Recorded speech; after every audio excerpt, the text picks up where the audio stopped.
presented by Champaran Films Bhojpuri। आजो के रात मजा थोड़ी मिल लो। Music by Saurav Govind।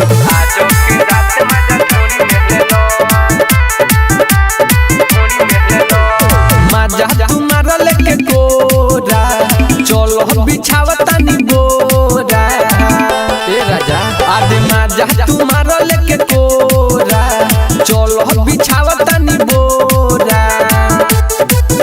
आदे हौ वाला खेलो तू जल्दी खेलो, जल्दी खेलो। चितोया पट करो बटे ले लो, आज के रात मजा धोनी में ले लो। चितोया पट करो बटे ले लो, आज के रात मजा धोनी में ले लो।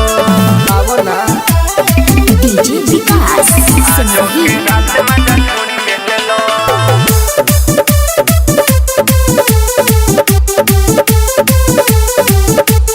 चढ़ल बा जमानी हम छोड़ता पानी, रात भर मजा लो ना हुई परेशानी। रात भर मजा लो ना राजा चढ़ल बा जमानी हम छोड़ता पानी, रात भर मजा लो ना हुई परेशानी।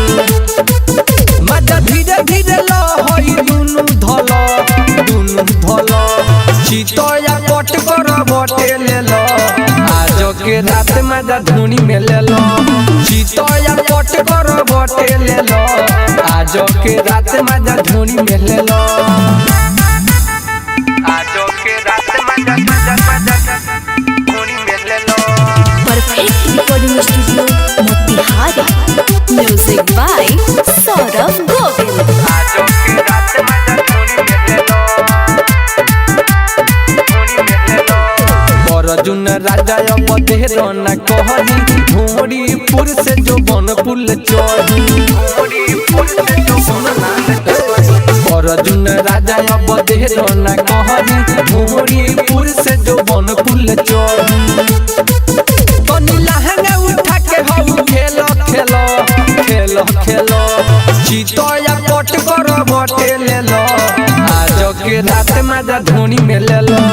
चितोया पट करो बटे ले लो, आज के रात मजा धोनी में ले लो। मजा तुम्हारा लेके कोरा चलो बिछावता नी बोरा। अरे चलो ना अरे हौ वाला खेलो तू जल्दी खेलो, जल्दी खेलो। चितोया पट करो बटे ले लो, आज के रात मजा धोनी में ले लो। चितोया पट करो बटे ले लो, आज के रात मजा धोनी में ले लो। पटक के डाल दो ये राजा।